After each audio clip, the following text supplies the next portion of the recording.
Ministar inostranih poslova u Savetu ministara Elmedin Konaković upustio se u analizu koju ne treba da radi.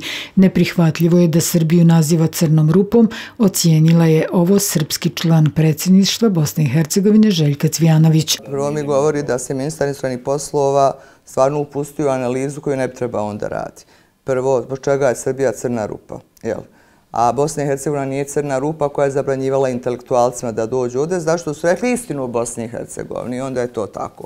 Dakle, svaka bezbjednosna agencija ili relevantna nadležna agencija u bilo kojoj državi može da procijeni kojem pojedincu i zašto neće da dozvolu. Ako to znači od uvrede države pa do, ne znam, određenih radnji koje mogu biti problematične i tako dalje. Ali recimo, gospodin Konaković ne kaže da bi možda Bosna i Hercegovina, a tako je opisivana, bila crna rupa ili recimo bila jedina na svijetu, malte ne, govorimo o ovoj strani svijeta, ovamo kojem oni tvrde da pripadaju Zapadu, koja je organizovala komemoracije za ljude koji su bili deklarisani, dokazani, proglašeni svjetski teroristi. Ovdje su bile komemoracije tako.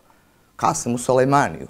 Ovdje su se pravili događaji koji su apsolutno bili nečuveni da se dešavaju negdje u svijetu. To je onda okej, to nije crna rupa. Ali vam je crna rupa ako je tamo, ne znam, bezbjednosno obavještajna agencija informativna rekla za nekoga da je uvrijedio državu, da iz svog razloga ne treba da ulazi i slično. Dakle, ja se inače s tim stvarima ne slažem.